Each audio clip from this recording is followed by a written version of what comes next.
నమస్తే వీతుని స్వాతం లక్ష్యం సమాజేతం వీతుని ఫోకస్ కార్యక్రమంలో ఈ రోజు ఒక అద్భుతమైనటువంటి వ్యక్తి అద్భుతమైన ఎందుకంటున్నారంటే మీరు ఆలోచించుకోండి. ఈ సృష్టిని బ్రహ్మ సృష్టించారని చెప్తాము, ఒక స్వర్గ భూతలం అని చెప్తాము. కానీ స్వర్గం ఏమవుతుంది ఈరోజు? చెట్లను నరికివేయటము, అడవులను నరికివేయటము, అలసిన గుట్టలు తవ్వటం తీసుకొని నశింపజేస్తున్నటువంటి వ్యక్తి. ఆయన చదువుకుంటూ గొప్ప గొప్ప చదువులు చదువుకున్నాడు, కానీ అందరినీ గుర్తుపెట్టుకుంటాడు. తనకు అన్నం పెట్టేతో స్టార్ట్ చేస్తే తనకు జన్మనిచ్చిన వాళ్ళని కూడా మర్చిపోకుండా సాఫ్ట్వేర్ అయినప్పటికీ కూడా సాఫ్ట్వేర్ చాలామంది మోనార్క్ అనుకుంటారు, కానీ ఈయనలో ఉన్నటువంటి సాఫ్ట్వేర్ నేను బతకడం కాదు, ఈ ప్రపంచమే బతకాలనుకుంటాడు. చాలామంది సాఫ్ట్వేర్లు అంటే పబ్బులకు దీంట్లోకి డే పార్టీలకు వెళ్తుంటారు అని చెప్తుంటారు, కానీ నా పార్టీ ఎక్కడో కాదు, పచ్చదనమే నా పార్టీ అని చెప్తున్నాడు. చెట్లు ఉంటేనే క్షేమంగా ఉంటామని చెప్తున్నాడు. రెండు నమ్ముతున్నటువంటి వ్యక్తి, స్త్రీని ప్రకృతిని నమ్మేటటువంటి వ్యక్తి. ఆ రెండిట్లో అద్భుతాలు ఉన్నామంటే చెప్తాడు. ఇవి ఆయనలో ఉన్నటువంటిది. కానీ ఆయనలో ఒక మంచి కవి కూడా ఉన్నాడు, మంచి మంచి పాటలు కూడా రాస్తున్నాడు. ఆయన తపన చూసినట్టయితే మీకు అర్థమవుతుంది. ఆయనే ఎవరో కాదు, పివి రమణ. మరి గతంలో కూడా ఒక చిన్న పాట కూడా రాశాడు. ఉయ్యాలో ఉయ్యాల ఊరువాడ ఉయ్యాల బతుకమ్మ మనందరం చెయ్యాలన్న పాట. చూడండి, తెలంగాణ సంప్రదాయం. మరి అక్కడ కూడా ఆయన బతుకమ్మని అనుకుంటే పువ్వుల పండుగ కనుక బతుకమ్మ. మరి ఆయన ఎవరు గారు? ఆయన ఇల్లు కూడా మనం చూసాము. చెట్లను నమ్ముతున్నాడు. మనం చెట్టు ఈక్వల్ అమ్మ అంటున్నాం, ఆయన చెట్టు ఈక్వల్ ప్రపంచమేనే అంటుండ్రు. ఈ ప్రపంచంతోటే ముందుకెళ్ళాలనుకుంటున్నాడు. మరి ఆయన తపన, ఆయనలో ఉన్నటువంటి కవిని ఈరోజు మనం మాట్లాడదాం. పివి రమణ గారు. సో నాకు మాత్రం చాలా హ్యాపీ ఉంది, ఎందుకంటే మీరు సాఫ్ట్వేరు, నేను హార్డ్ అయినా కూడా మీలో అంటే నేను చెట్టు ఈక్వల్ అమ్మాయిని రాసుక మాత్రం చేస్తున్నా, మీరు పాటిస్తున్నారు. అంటే నాకంటే మీరు ఒక 100% ఎక్కువ అని అనుకుంటున్నాను. రమణ గారు, పివి రమణ గారు. పివి అంటే నా పూర్తి పేరు పెండెం వెంకటరమణ అన్న. మా ఇంటి పేరు పెండెం, కానీ నేను షార్ట్గా పివి రమణ అని పిలుచుకోవడం నాకు ఇష్టం అనమాట. అక్షరాలు లేకుండా, ఎక్కువ లెంత్ లేకుండా. ఇది వచ్చేసి నల్గొండ. మీ వివరాలు ఒక 2 మాటల్లో. మాది వచ్చేసి యాక్చువల్గా మా అమ్మ వాళ్ళది కట్టంగూరు మండలం, నల్గొండ జిల్లా, దుగ్నెవెల్లి గ్రామం. నా చిన్నతనంలోనే ఊరు నుండి వెళ్ళి వచ్చేసాము. మా నాన్న గవర్నమెంట్ టీచర్. వృత్తిరీత్యా మేము 3-4 ఊర్లలో చేయాల్సి వచ్చింది. నాన్న యాదగిరిగుట్టలో ఉన్నాం, కట్టంగూరులో ఉన్నాం, నల్గొండకు వచ్చి సెటిల్ అయిపోయాం అనమాట. అక్కడ సొంత ఇల్లు కట్టుకుని ఇప్పుడు ఆల్మోస్ట్ 35 ఇయర్స్ అయింది. నాన్న రిటైర్ అయిపోయాడు, గవర్నమెంట్ టీచరు. మా అన్నయ్య యూఎస్లో ఉంటాడు, అక్క ఇక్కడ ఉంటుంది, చెల్లి ఇక్కడ ఉంటుంది, నేను మొత్తం 4.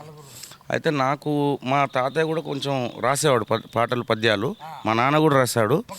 పాటలు హిస్టరీకి వెళ్ళే ముందు కొంచెం మనం సంక్షిప్తంగా చేద్దాము. చిన్నప్పుడు మీరు పెద్దగా అయినప్పుడు మీ యొక్క వ్యక్తిత్వం ఎలా ఉంది? సాఫ్ట్వేర్ వైపు ఎలా వెళ్ళారు? అంటే అన్న, నాకు చిన్నప్పటి నుండి కూడా నాకు ఊరు వాతావరణం, మనుషులు ఇట్లాంటిది నాకు చిన్నప్పటి నుండి కూడా నాకు అదే వాటితో మమేకమై పెరిగాను అనమాట. నేను చదువులో దేవుని వల్ల నేను ఎప్పుడైనా నా స్కూల్ నుండి కాలేజ్ వరకు మొత్తం ఫస్ట్ ర్యాంకే. తర్వాత నాకు ఈ జిజ్ఞాస అనేది నాకు చిన్నప్పటి నుండే, నాకు ఈ లాంగ్వేజెస్ అనేది నాకు తెలుగు భాషలో చాలా అది వచ్చేసింది. అంటే జీన్స్లో వల్ల కూడా కాబట్టి వచ్చింది. ప్లస్ నా చిన్నతనంలోనే మాడుగుల నాగఫణి శర్మ గారివి, మేడసాని మోహన్ గారివి శతావధానం, సహస్రావధానాలు చూస్తూ పెరిగిన అన్ని. సో ఆ ఇన్స్పిరేషన్ తోటి నేను 8వ తరగతిలో నా ఫస్ట్ పద్యం రాశాను. 8th క్లాస్లో పద్యం రాశాను. తర్వాత 10th క్లాస్లో ఉత్పలమాల, చెంపకమాల అవన్నీ పద్యాలు రాశాను. ఒక అవధానం టైప్లో దత్తపద్యం తీసుకొని రాశాను పద్యాలన్నీ. మొత్తం దానికి రూల్ ఉంటుంది. బరనబ బరవ, నజబజ జజర, గురువు, లఘు, ప్రాస, యతి అన్నీ ఉంటాయి. వాటితో రాశాను 10th క్లాస్లోనే. మా తాతయ్య వాళ్ళు మా ఇంటికి వచ్చినప్పుడు మామూలుగా పండుగలకి వస్తాం కదా సార్, అందరం ఒక చిన్నపాటి కవి సమ్మేళనాలు ఉండేది. మా చిన్న తాత ఇంకా బాగా రాస్తాడనమాట. అయితే చూసి మనవాడ భలే రాసావురా నువ్వు, కానీ నా సలహా ఒకటి, పెద్ద మనిషి నేను చెప్తేనే పద్యాలు ఎవరు వింటలేరు, పద్యాలు ఎందుకు, ఏ పాటల్లో కవిత్వాలు రాయు అని సజెషన్ ఇచ్చాడు. ఆ తర్వాత నేను కవిత్వాలు, పాటలు రాయడం అనేది ఆ రకంగా స్టార్ట్ అయింది. పాటలు ఓకే. మరి చెట్ల గురించి ఏంది? చెట్లు ఎందుకు ప్రకృతి వైపు ఎలా ఉన్నారు అంటే సార్, నేను ఒకటి చెప్తాను నేను నమ్మింది, నా మాటల్లో నేను నమ్మింది, ఈ సృష్టిలో నా దృష్టిలో అద్భుతాలు 2. ఒకటి ప్రకృతి, 2 స్త్రీ. ఎందుకంటే ప్రకృతిని మీరు ప్రేమించి మనం ఇలా చేసామనుకోండి, ప్రకృతి మనల్ని ఏమీ ఆశించదు సార్. ఒక చెట్టు ఏం ఆశిస్తుంది మనదండి? మహా అయితే నీళ్ళు ఆశిస్తుంది. చింత చెట్టు అయితే అది కూడా ఆశించదు. కానీ మనకి ఎన్ని ఇస్తుంది? చింత కాయలు ఇస్తుంది, పండ్లు ఇస్తుంది, నీడ ఇస్తుంది, మొద్దులు ఇస్తుంది, ఎన్నో ఇస్తుంది. కాబట్టి మీరు అన్నట్టుగా చెట్టు ఈజ్ఈక్వల్ టు అమ్మ, నేను అంతకన్నా ఎక్కువ. సో ప్రకృతిని మనం ప్రేమిస్తే మనకు అన్నీ ఇస్తుంది. మీరు దాన్ని అదే ప్రకృతిని చెట్లు కొట్టేసి రియల్ ఎస్టేట్ వ్యాపారం చేస్తా అంటే భూకంపం తెస్తుంది, సునామీ తెస్తుంది, అందరిని పట్టుకొని వెళ్ళిపోతుంది. అలాగే స్త్రీ కూడా మనం ప్రేమిస్తే ఒక అమ్మలాగా, ఒక తల్లిలాగా, ఒక చెల్లిలాగా, ఒక అక్కలాగా, ఒక భార్యలాగా మనకు ఎంతో సేవ చేస్తుంది, వెలగట్టలేనటువంటి సేవ చేస్తుంది. అదే స్త్రీని నువ్వు చెరబట్టి పిచ్చి పిచ్చి చేస్తే లోపలేస్తూ ఉంటుంది. సో ఈ సిద్ధాంతం నాకు చిన్నప్పటి నుండి నాకు ఈ సిద్ధాంతం సార్. అందుకే నా సిద్ధాంతాలు చెప్పడం కన్నా చేసి చూపించాలి అనేది నాది ఒక తపన అనమాట. సో మరి ఓన్లీ ఇక్కడైనా చిన్నప్పటి నుంచి చెట్టు నాటడం కానీ జయ జన్మభూమి కార్యక్రమాలు? చిన్నప్పటి నుండి జన్మభూమి నేను డిప్లొమాలో పాలిటెక్నిక్ చేశాను. నేను 10th తర్వాత పాలిటెక్నిక్ చేశాను. అప్పుడు చంద్రబాబు అప్పుడే జన్మభూమిని పెట్టాడు. జన్మభూమి అప్పుడు 3 years వెళ్ళాము. ఆ జన్మభూమి కోసం కూడా ఏదో సాంగ్ రాసా, అది ఎక్కడ పోయిందో పోయింది. అప్పుడు మన వాళ్ళు ఓపెన్ కాంపిటీషన్ పెట్టాడు చంద్రబాబు. అది ఎక్కడో రాసిన ఎక్కడ పోయిందో తెలీదు. అయితే నాకు బేసిక్గా 10th క్లాస్లో ఉన్నప్పుడు నుండే నాకు ఈ జిజ్ఞాస అనేది రాయాలి అనేది బాగా ఉండింది. ఇటు చదువుతూనే అటు రాస్తూనే ఉన్నాను. కానీ నాకు ఈ లాజిక్ అనేది చాలా ఇష్టం అన్నమాట. సాఫ్ట్వేర్కి ఎలా వచ్చానంటే నాకు ఏదైనా ఒక విషయం ఉంటే తర్కము, లాజిక్ అనేది, మీకు రూబిక్స్ క్యూబ్ తెలుసు కదా, కలర్స్ ఉంటుంది. నేను ఎట్ ద ఏజ్ ఆఫ్ 16, 1996లో డిప్లొమా ఫస్ట్ ఇయర్ ఉన్నప్పుడు, when there is no Google, when there is no YouTube, నా ఓన్గా కలిపాను నేను మొత్తం, నా ఓన్గా. అంటే అది నేర్చుకోవడానికి 3 months పట్టింది. తర్వాత ఒక 3-4 minutesలో ఇప్పటికీ కలుపుతాను నేను. ఎప్పుడు 30 ఏళ్ళ కింద విషయం ఇది. పవర్ బాగుంది నాకు. అంటే ఒకటిసారి ఏదైనా అనుకున్నాం అనుకోండి, ఇప్పుడు సింపుల్ సార్, ఇప్పుడు పలానా ఆయనకి సాధ్యమైనప్పుడు మనకి ఎందుకు సాధ్యం కాదు అంటే మనం అట్లీస్ట్ ప్రయత్నం చేయాలి కదా. అది సాధ్యమవుతుందా లేదా పక్కన పెట్టేసి, నేను ఆ దృష్టితోటి నేను పద్యంలో అప్పుడు నేను అవధానం చూస్తున్నప్పుడు అందులో వివిధ రకాల అంశాలు ఉంటాయి. వర్ణన అని, దత్తపది అని, సమస్యాపూర్ణం అని అంటే మధ్యలో డిస్టర్బ్ చేయడానికి మన అప్రస్తుత ప్రసంగం అని అన్నీ చూశాను నేను. అరే దత్తపది చిరంజీవి, బాలకృష్ణ, వెంకటేష్, నాగార్జున అని మన మేడసాని మోహన్ గారికి ఇచ్చి అంజనేయుని గురించి చెప్పు అన్నాడు. అది ఆన్ ద స్పాట్ చెప్పాలి. అరే మరి మనం ఎందుకు ట్రై చేయకూడదు, ట్రై చేద్దాం, వస్తుందో రాదో తర్వాత సంగతి అని నాకు నేనుగానే 10th అయిపోయి డిప్లొమా ఫస్ట్ ఇయర్కి వచ్చాను. నేను అప్పుడు నవ్వు, పువ్వు, రివ్వు, కెవ్వు అని ఉత్పలమాలలో రాశాను అనమాట. నవ్వెను నన్ను జూచి అని నలుగురితోటిగా గర్వరీతిగన్, పువ్వులే నందిరాయనుచు పిల్తురు ప్రేమగా నారి అయినచు, రివ్వున బోధురా ఘనులు రమ్మని పిలిచిన నారి వెంటనే, కెవ్వున బండ్లు గొరుకుదురు గాంచిన చిన్నది ఎన్నయన్ అంటే నవ్వెను నన్ను చూచి అని నలుగురితోటిగా గర్వరీతిగన్. ఒక అమ్మాయిని చూసి నవ్వుతుంది అంటే నన్నే చూసి నవ్వుతుంది అని చెప్పేసి మనం చెప్తాం, నిన్ను కాదు నన్ను అని. పువ్వుల నుందిరా అనొచ్చు, పిలుతురు ప్రేమగా నారి అయినచ్చు. ఒక పిల్ల వచ్చి ఈ బండ్ల కూడా ఎట్లా పోవాలన్నావు అనుకో, మేడం ఇట్లా పోవాలి అట్లా పోవాలని చెప్తాడు. వచ్చిన పిల్ల అందంగా ఉందనుకో, ఈయన వెనకాల పోయి దిగబెట్టి మరీ వస్తాడు. అదే నేను అడిగింది అనుకో, ఎవరు నన్ను అడుగు, నేను బిజీ ఉన్నా, లేకపోతే గూగుల్ మ్యాప్లో చూసుకోవా అంటాడు. గూగుల్ మ్యాప్లో చూసుకో అంటాడు. అడగం కూడా ఎక్కడ అన్నారు అంటాడు. సో రివ్వున బోధురా ఘనులు రమ్మని పిలిచిన నారి వెంటనే. ఒక అమ్మాయి యాక్టివ్ బండి స్టార్ట్ అవుతలేదు, చూస్తే పిలవకున్నా కూడా 100 మంది వస్తారు. గుమ్మి కూడతారు ఇక అవసరం. మామూలు అమ్మాయి అయితే 10 మంది వస్తారు. ఆ ఉన్న అమ్మాయి అందంగా ఉంటే 100 మంది వస్తారు. అదే నా కార్ ఖరాబ్ అయితే ఓడొస్తాడు, ఎవ్వరు రాడు, పిలిచినా రాడు, కొంచెం దూదరా అన్నాడు, పోరా పో అంటాడు. సో రివ్వున బోధురా ఘనులు రమ్మని పిలిచిన నారి వెంటనే. అయితే పంచ్లైన్లు రాయడం నాకు కన్క్లూజన్, పంచ్లైన్ రాస్తాను. కెవ్వున పండ్లు కొరుకుదురు గాంచిన చిన్నది అన్నయ్య. అంతా బాగానే ఉంది, పోయి యాక్టివ్గా స్టార్ట్ చేయించిన తర్వాత థ్యాంక్స్ అన్నయ్య అంటది. వీడు థ్యాంక్స్ డార్లింగ్ కోసం కదా పోయింది, ఆ థ్యాంక్స్ అన్నయ్య అన్నది అని నేను ఇది ఇప్పుడు ఎట్ ద ఏజ్ ఆఫ్ 16లో రాశాను నేను. అదేంటంటే మనకు జిజ్ఞాస, పట్టుదల అనేది ఉంటే, నేను నా ఫస్ట్ పద్యం ఏం రాశాను చెప్పాను సార్. ఉత్పలమాలలో పద్యం రాద్దామని మేము కూర్చున్నా, రకరకాల ఆలోచనలు వస్తున్నాయి, రకరకాల ఇది వస్తుంది. పద్యం ఎందుకు రావట్లేదు అని చెప్పి నాకు పద్యం రావట్లేదు అనే పద్యం రాసిన, అది కూడా ఛందోబద్ధంగా. పద్యము రాయుదామనిన ప్రాసగా రాదది పేలభావమున్, తద్యముగా ఎతి స్థలము తోచదు టక్కున పంక్తి తోడుగన్, ముద్దుయో మాంద్యమో మనసు మాటలు రావవి భావరీతిగన్, సాధ్యము ఏలగాదు మరి సవ్యము గుండిన జివ్వమక్కటన్. అంటే పద్యము రాద్దామంటే ప్రాస ఎవ్రీ సెకండ్ లెటర్ రావాలి, పద్యము సాధ్యము దా రావాలి. తర్వాత ప్రతి 10వ లెటర్ పద్యము రాయుదామనిన పాగలవాలి, సాధ్యము ఏలగాదు మరి సవ్యం సా, మళ్ళీ ఇవన్నీ ఉంటాయి అన్నమాట. సో ప్రాస రావట్లేదు నాకు, ప్రతి లైన్కి యతి స్థానం గుర్తు రావట్లేదు, మొద్దు మారిపోయింది, నాకు మాటలే రావట్లేదు. నువ్వే అనుకుంటున్నావు ఇక. నేనే మొద్దు మారిపోయింది, నాకు మాటలే రావట్లేదు. యాక్చువల్ అన్నీ నువ్వు ముచ్చట చెప్తున్నావు, నువ్వు చక్కగా కూర్చుంటే ఎందుకు రావు సాధ్యం ఇలా కాదు మరి సవ్యం గుండిన జీవం అక్కటన్ అని నాకు నేనే రాసుకున్నాను. నాకు పాట రానే రాదు ఏ పాగం కవికి ఏది కాదు అనర్వం అన్నట్టు. సో నేను ఒకటి అడగదలుచుకున్నాను మిమ్మల్ని. జనం నల్గొండ అంటే పౌరుషాలు, ఆ పాటలు ఈ పాటలు అట్లుంటాయి కదా. అది కాకుండా అసలు ఎట్లంటే మీరు మాట్లాడేటటువంటి మాట కానీ పాడేటటువంటి పద్ధతి కానీ జనాలను అంటే ఒకటేమో పండి గుత్పలు తీసుకొని వెళ్ళనేది ఒక తీరు ఉంటుంది, రెండోదేమో నేనెందుకు జ్ఞాని కాదు, అర్థమైందా నేనెందుకు జ్ఞాని కాదు, ఈ సమాజం ఎలా ఉందో చెప్పదలుచుకున్న విషయాలు ఒకటి. అంటే మరుగున పడ్డప్పుడు చెప్పేది ఒకటి, మంచుకున్నప్పుడు చెప్పేట్లాగా అంశం ఉంది. అంటే మీ తాత అన్నారు కదా, మరి మీ పేరెంట్స్ ఎలా ఉండే పరిస్థితి? మా పేరెంట్స్, మా అమ్మ చాలా దేవత సార్. మా అమ్మ వల్లనే మేము ఈ స్థాయికి ఎదిగినామంటే దానికి ముఖ్య కారణం మా అమ్మ. ఎంతో చాలా మా నాన్న గవర్నమెంట్ టీచర్ అయినప్పటికీ మా అమ్మ ఒక టీచర్ భార్య హోదాని ఎప్పుడూ అలా ఫీల్ కాలేదు. అన్ని పనులు చేసి మా అమ్మ పెసర్చేని ఎరబోయేది సార్. మా నాన్న గవర్నమెంట్ టీచర్ అయ్యుండే కూడా ఖాళీగా ఉండి ఏం చేస్తామని పెసర్చేని ఎరబోతే నేను కూడా టైంపాస్కి పోయేటోని. అట్లా కష్టం అనేది చూసి వచ్చినాం సార్. నేను ఒకటే రోజు 1,00,000 రూపాయలు ఖర్చు పెట్టిన రోజు ఉంది, 10 రూపాయలతో 4 రోజులు బతికిన రోజులు ఉన్నాయి. సో నాకు ఈ కష్టం విలువ, డబ్బు విలువ, మనిషి విలువ నాకు అవన్నీ తెలిసినాయి కాబట్టి ఈరోజు ఈ స్థాయిలో ఇలాంటి పరిస్థితులలో ఉండగలిగానంటే అదనమాట. దేశానికి డాక్టరో లాయరో ఇంజనీరో కంటే ముందుగా అతను ప్రకృతిని ప్రేమించేవాడు కావాలన్నాడు. ఎందుకంటే ప్రకృతి నుంచి ఔషధ గుణాలు వచ్చినాయి అంటారు, రైటేనా?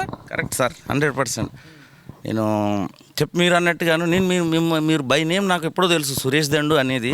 నేను ఒరాకిల్లో జాబ్ చేస్తున్నప్పుడే ఆల్మోస్ట్ 15 years బ్యాకే నేను ఎంక్వైరీ చేశాను. మా ఆఫీస్లో దండు వేణుగోపాల్ సమాన్ ఉండేవాళ్ళు.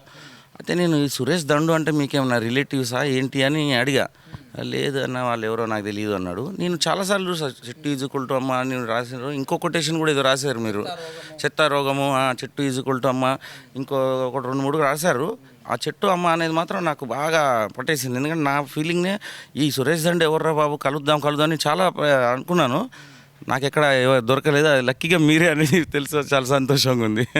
పాటలు రాసేటప్పుడు మీరు ఒక 8th క్లాస్ అన్నారు కదా, అంటే జనరల్గా ఏది ఆలోచిస్తే అది అవుతుంది అన్నట్టు కదా, మీ చుట్టుముట్టుల వాతావరణం ఎలా ఉండదు మరి అప్పుడు? అంటే సార్ ఇప్పుడు పాట రాయడము అనేది ఇప్పుడు జనరల్గా అయితే రైటర్స్ కూడా అందరికీ అలా ఉంటుందని నా అభిప్రాయం. బట్ నాకు మాత్రం ఎలా ఉంటుందంటే నేను ఇప్పుడు రాద్దామని అని కూర్చుంటే అట్లా కాదు.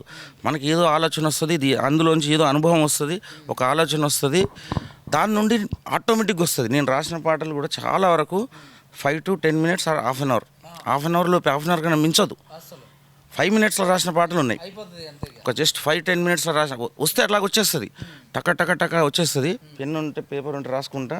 ఇప్పుడు స్మార్ట్ ఫోన్ ఉంది కాబట్టి వెంటనే ఫోన్ తీసేసి రికార్డ్ చేసి పెట్టుకుంటాను, వెంటనే వస్తే అలాగ వస్తాయి. లేదు అంటే మాకు ఆలోచన బట్టి ఉంటుంది సార్. నేను ఇప్పుడు అబుదాబీలో 2017లో అబుదాబీలో ఉన్నాను. ఒక 7 months నా సాఫ్ట్వేర్ జాబ్ పరంగా వెళ్ళాల్సి వచ్చింది సింగిల్గా. వెళ్తే నేను ఒక వీకెండ్ లంచ్ చేసాము, కూర్చున్నాము సోఫాలో కూర్చున్నాము. అనిపించింది నాకు. అప్పుడు నేను ఒక్కరిని వెళ్ళా.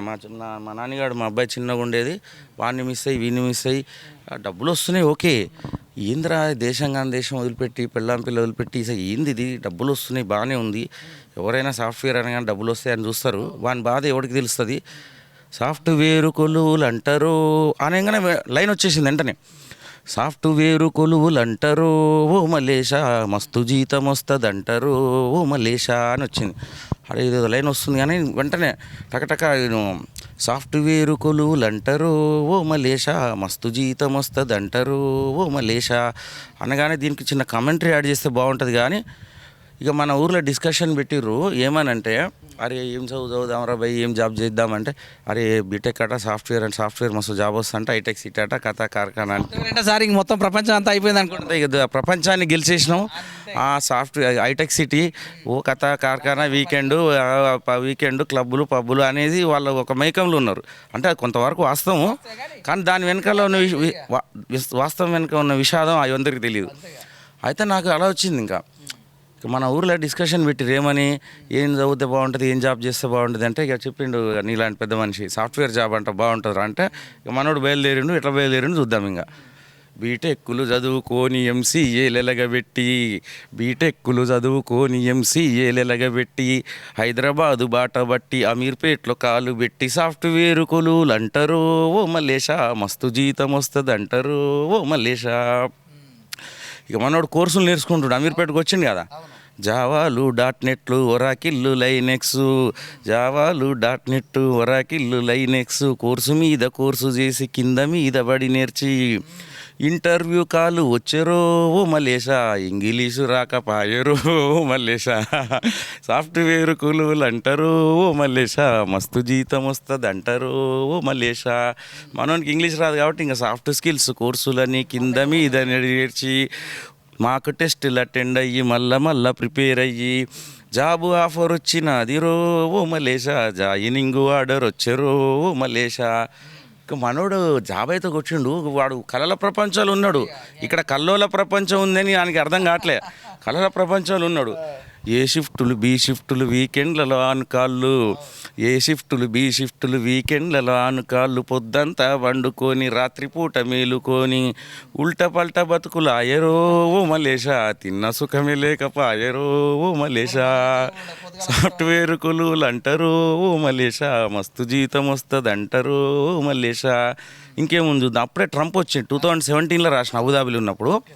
అప్పుడు ట్రంప్ వచ్చిండు, జర అన్ని స్క్రూలు నట్లన్నీ టైట్ చేస్తుండు మనకి. రిసెషన్ వచ్చనని కాస్ట్ కటింగ్ పేరు చెప్పి రిసెషన్ వచ్చనని కాస్ట్ కటింగ్ పేరు చెప్పి ట్రంప్ కొత్త రూల్స్ పెట్టే పింక్ స్లిప్పులు ఇయ్యబట్టే. పింక్ స్లిప్స్ అంటే తెలుసు కదా, నమస్తే టాటా బాయ్ బాయ్.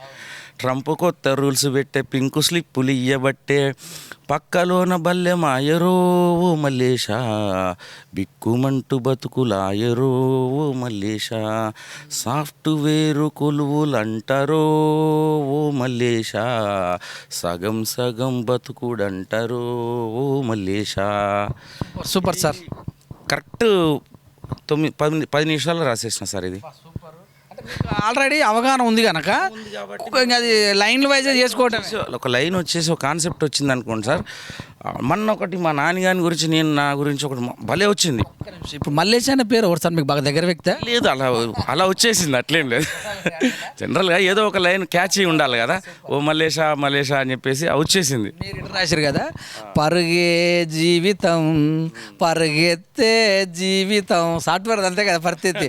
పొద్దుగాల లేచి స్నానం చేసి బండికి కొట్టి పరిగెత్తుపోతే పరుగే జీవితం పరిగెత్తే జీవితం. చూసారా అది మీరు చెప్పే యాక్చువల్గా ఒక కవి దాగున్నాడు సార్, మీరు దాన్ని వెలికి తీయట్లేదు. మీలో కూడా కవి ఉన్నాడు.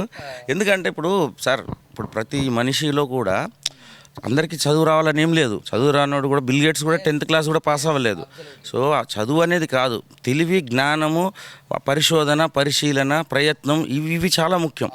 అవి చేస్తే మనిషి సక్సెస్ కాదు, సాధించలేదంటూ ఏది ఉండదు సార్. ఇప్పుడు ముఖేష్ అంబానీ 1,00,000 కోట్లు సంపాదించిన he is just another man like you and me, అంతే కదా. ఆయనకేం 48 గంటలు లేవు, 4 చేతులు లేవు, 2 మెదళ్ళు లేవు. ఓకే, మనం ప్రయత్నం లోపం లేకుండా చేస్తే ఓకే, దేవుని బ్లెస్సింగ్స్ ఉంటే మన సంకల్పం నిజంగా మంచిది అయ్యి ఉంటే విజయం ఎందుకు సాధించాం సార్? ఎంతో కొంత సక్సెస్ ఖచ్చితంగా. ఈ విషయాన్ని నేను 2 రకాలంట. ఒక మనిషి తెలివికలవాడన్నా కావాలి, లేకపోతే తెలివైన వాళ్ళని ఉపయోగించుకునే వాడన్నా కావాలి. ఎగ్జాక్ట్లీ అంతే, అది మీరు కరెక్ట్ చెప్పారు. మనకు తెలివి లేనప్పుడు, మనకు ఒకటి లేనప్పుడు సార్, మన దగ్గర బండి లేదు, మీ దగ్గర అన్న బండి అని వాడుకోవాలి. మీకు బండి లేదు, బండి అడిగే తెలివి లేదు, నువ్వు నడుచుకుంటూ పోతే తెల్లారుతుంది. అది చాలా బాగా చెప్పారు. ఇప్పుడు ఒక పాట రాశారు బతుకమ్మ గురించి, అది మీకు ఎందుకు అనిపించింది? అంటే మీ వాతావరణం ఏంది, లేకపోతే ఇలా పండుగ వస్తుంది అని రాయాలనే రాశారా, లేకపోతే మీ మనసులోకి వెళ్ళి? దీనికన్నా ముందు నేను చిన్నగా, నాది చెప్పాలంటే చాలా టైం పడుతుంది. చిన్నగా చెప్పాలంటే సార్, నేను 8th క్లాస్లో కొన్ని రాశాను, పక్కన పెట్టేశాను. తర్వాత డిప్లొమా ఫస్ట్ ఇయర్లో ఉన్నాను. నేను 10th తర్వాత పాలిటెక్నిక్ చేశాను. డిప్లొమా నల్గొండ పాలిటెక్నిక్ 95, 96 టైంలో బాగా రాశాను. అప్పుడు పద్యాలు, పాటలు అవి రాశాను. తర్వాత అప్పటి నుండి 2003 వరకు అడపా రాస్తూనే ఉన్నాను. నేను బీటెక్ 3rd ఇయర్ వరకు. 2003లో మన ఉప్పల్లో సుధాల శక్తేజ గారు ఉంటారు, ఆయన అపాయింట్మెంట్ ఇచ్చాడు. ఒక గంట సేపు చూసి మంచి ఫీడ్బ్యాక్ ఇచ్చాడు, బాగా రాస్తున్నావు, ఇంకా మంచి రాయు, అది ఇదని చెప్పారు. తర్వాత నాకు సాఫ్ట్వేర్ జాబ్ వచ్చింది, ఇంకా బుక్ మూసేశాను. మళ్ళీ 2003లో రాయడం మానేస్తే 2017లో అబుదాబికి పోయినప్పుడే మళ్ళీ ఈ సాఫ్ట్వేర్ సాంగ్తో పాటు ఏ మాయరా పల్లెకి ఏ మాయరా అని చాలా రాశాను మళ్ళీ అబుదాబిలో. ఏ మాయరా పల్లెకి మాయరా నా పల్లె అందాలు ఎటువాయరా ఆ ప్రేమ బంధాలు ఎటువాయరా ఏ మాయరా పల్లెకి మాయరా నా పల్లె అందాలు ఎటువాయరా ఆ ప్రేమ బంధాలు ఎటువాయరా నేనాడిన జిల్లగోన ఈ సందు ఆ సందులోన మీకు తెలిసే ఉంటుంది జిల్లగోన జిల్లగోన కబడ్డీ ఖోఖో ఇవన్నీ. మేము జిల్లగోన ఆడినప్పుడు ఎంత ఎంజాయ్ చేసాం, టైర్ ఆట ఇవన్నీ. ఈ పిల్లలకి అది కూడా తెలియదు. నేనాడిన సీసంగోలీలు నేనాడిన జిల్లగోన ఈ సందు ఆ సందులోన నే పాడిన పల్లె పాట మా ఊరి తిరునాళ్ళలోన సందేల అందరూ సల్లంగా చేరి సందేల అందరూ సల్లంగా చేరి ముంగిళ్ళలో ఉన్న అరుగుల్ల ఊడి కోలాటాలే ఆడి పాడంగా పిల్ల జల్ల మురిసిపోవంగా ఏ మాయరా పల్లెకే మాయరా నా పల్లె అందాలు ఎటువాయరా ఆ ప్రేమ బంధాలు ఎటువాయరా తీరొక్క పూలను తెచ్చి నిండైన బతుకమ్మ బీర్చి ఊరంతా ఒక్కడ చేరి బతుకమ్మ పాటలే పాడి ఆ పాటలో పల్లె ఒళ్ళంతా తడిసే ఆ పాటలో పల్లె ఒళ్ళంతా తడిసే ఆ ఆట చూడంగా జాబిల్లి మురిసే ఏ మాయరా పల్లెకే మాయరా నా పల్లె అందాలు ఎటువాయరా ఆ ప్రేమ బంధాలు ఎటువాయరా మనిషికి మనిషేరా ఆసరా అది మరచిపోతే బతుకు గోసరా మనిషికి మనిషేరా ఆసరా అది మరచిపోతే బతుకు గోసరా ఏ మాయరా పల్లెకే మాయరా నా పల్లె అందాలు ఎటువాయరా ఆ ప్రేమ బంధాలు ఎటువాయరా. Super sir, super. కొంతమంది పాట రాస్తే ఏమంటుంది అంటే, కొంతమంది పాటలు ఎట్లుంటాయంటే అవే అవే అక్షరాలు వస్తాయి, కానీ మీరు వాడే పాట నాకు ఏమనిపిస్తుంది అంటే ఏ పాటలో లేని అక్షరాలు తీసుకొచ్చారు. అది ఇంకొకటి సార్, అంటే చంద్రబోస్ గారు నాకు చాలా ఫేవరెట్ రైటరు. చాలా అల్లతి పదాలతో చాలా సులభతరంగా అర్థమయ్యే భాషలో రాయడం నాకు ఇష్టం. నాకు వచ్చింది కూడా అదే. నాకు ఏదో సిరివెన్నెల్లాగా ఏదో అంటే నాకు అంత సాహిత్యం లేదు, నేనేం సాహిత్యం చదవలేదు. నాకు సింపుల్ పదాలతోనే ఒక మంచి భావుకథ. ఇప్పుడు ఎలా చెప్పాలంటే, ఇప్పుడు మన చంద్రబోస్ గారి ఇంటర్వ్యూలు నేను చాలా చూశాను. ఇప్పుడు నీ నవ్వుల తెల్లదనాన్ని నాగమల్లి అనేది అప్పటిదాకా కవులు ఏం చేశారు, నీ దొండపండు లాంటి ఆ దొండపండు తప్ప ఇంకేం లేదా. ఆయన ఎంత అద్భుతంగా రాశాడు. నా విశ్లేషణ కూడా చాలా ఉంటుంది సార్. ఒకటి ఏమంటున్నాడు, నీ నవ్వుల తెల్లదాన్ని నాగమల్లి అప్పడిగింది ఇవ్వద్దు, నీ పెదవుల ఎర్రదనాన్ని గోరింటాకు అరవడిగింది ఇవ్వద్దు, నీ కోకను సీతాకోక, నీ పలుకును చిలకల మూక, ఒక చిలక కాదు చిలకల గుంపే వచ్చేడిందంట.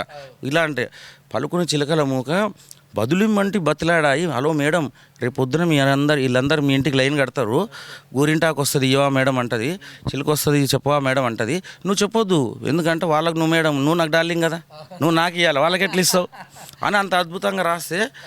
ఈ పాట ఆయన బీటెక్లో ఉన్నప్పుడు రాసి పెట్టుకుంటే వివి వినాయక్ ఇట్లాగే కలిస్తే సెట్లలో చాలా బాగుంది అని ఆయన ఆది సినిమాలో పెట్టాడు. దానికి నంది అవార్డు వచ్చింది.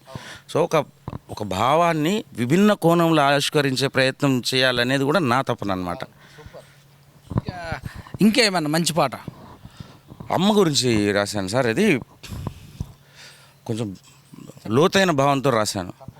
వందనం వందనం వందనం అమ్మా వందనం వందనం నీకు వందనం ప్రకృతనే తొలికాంతకు తోబుట్టువు అమ్మా ప్రకృతనే తొలికాంతకు తోబుట్టువు అమ్మా సృష్టిని ప్రతి సృష్టి చేసే మాతృమూర్తి అమ్మా వందనం వందనం అమృతాన్ని వెలికి తీసి గరలా నిదిగమింగి అమృతాన్ని వెలికి తీసి గరలా నిదిగమింగి అమరత్వం పొంది కదా అయినారు దేవతలు అమృతాన్ని సృష్టించి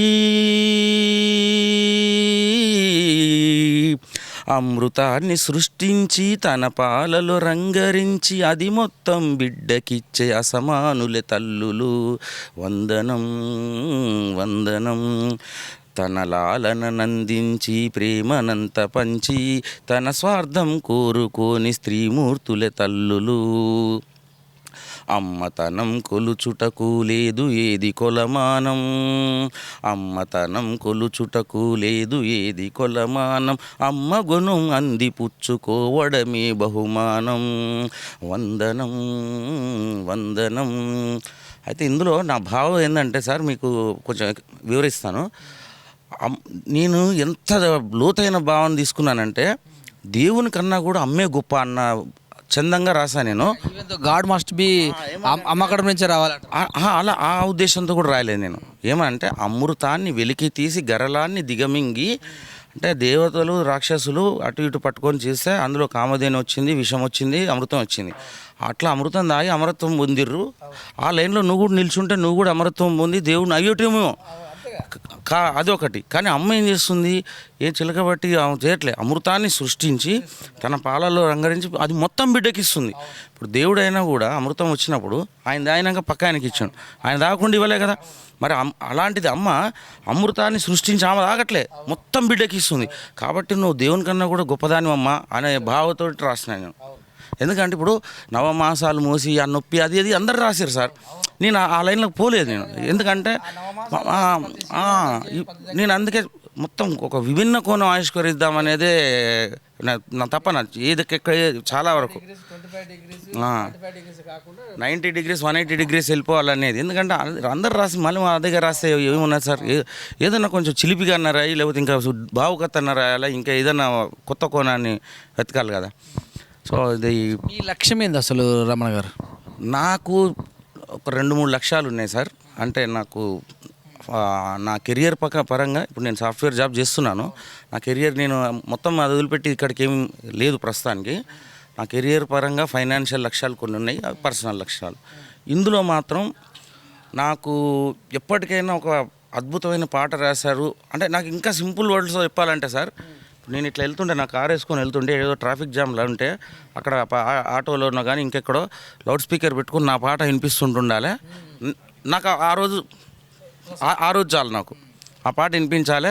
ఇవి ఎవడన్నా చూస్తే అరే ఈ పాట రాసింది నువ్వేనా అంటే నేనే అని చెప్తే ఆ అనుభూతిని పొందాలి నాకు. ఎందుకంటే నేనేమంటున్నా అంటే చాలామంది పాటలు పాడతారు, చాలామంది చేస్తారు, స్టేజ్ పర్ఫార్మెన్స్ ఫస్ట్ ఇంపార్టెంట్ ఉంటుంది కొన్ని చోట్ల. అలాంటిది ఏమన్నా ప్లాన్లు? అవకాశం సార్, అవకాశం వస్తే చూద్దాం. స్టేజ్ పర్ఫార్మెన్స్ అయినా ఏం లేదు, ఏదైనా ఏం లేదు. అలా నాకు నేను కన్ఫైన్ కాలేదు దీనికే. నా పరిమితులను పరిధులను గిరిగీసుకొని ఏం లేను. అవకాశాలు వచ్చినప్పుడు అందిపుచ్చుకోవడమే అదే తెలివైన మానవుని పని. ఏమన్నా ఉద్యమం వైపు పాటలు అలాంటివి? నాకు ఉద్యమం మీద పెద్దగా అట్రాక్షన్ కాలేదు. అయితే నాకు 2003లో మా ఫ్రెండ్ ద్వారా అప్పుడు ఒక డైరెక్టర్ పరిచయం అయితే, ఆయన అప్పుడు హిందూ ముస్లిం గొడవలు బాగా ఉంటే ఒక డాక్యుమెంటరీ తీస్తున్నాడు 2003లో. దానికి టైటిల్ సాంగ్ రాయమన్నాడు. ఒక 3 వర్షాలు రాసుకెళ్ళారు 2003లో. కానీ వాళ్ళు రేపురా మాపురా అని తిప్పిస్తే ఇంకా నాకు ఇది వర్కౌట్ కాదు అని చెప్పేసి సాఫ్ట్వేర్కి వచ్చేసా. అప్పుడు కొంచెం ఏమని రాశానంటే, ఎక్కడికి వెళుతోంది దేశం, ఏమైపోతోంది, మానవత్వాన్ని మంట గలుపుతూ నిద్దురపోతోంది దేశం, నిద్దురపోతోంది, ప్రేమతత్వాన్ని సమాధి చేస్తూ కూనీ చేస్తోంది దేశం, కూనీ చేస్తోంది, కులాలు మతాలు వేరే అయినా ప్రాణ స్నేహితులు వీరు, హిందూ ముస్లిం ప్రేమనగానే శత్రువులైపోయారు, ఒకటా రెండా చరిత్రలో ఇలాంటి సంఘటనలు ఎన్నో, ఒళ్ళు విరుచుకొని కోరలు విప్పి రాజ్యమేలుతోంది, హింసే రాజ్యమేలుతోంది అని రాశాను. ఇంకో చరణం ఏదో చూడాలి. ఎన్ని పాటలు రాసి ఉంటారు? ఇంకో వర్షన్ కూడా నాకు నచ్చింది. 3-4 వర్షన్ రాశాను. వందే మాతరం వందే మాతరం వందే మాతరం వందే మాతరం, దాస్య భారతిని సంకెళ్ళ నుండి విముక్తి చేసినది శబ్దం, సమైక్య భావన సహజీవనాన్ని బోధించినదే ఈ దేశం, అలాంటి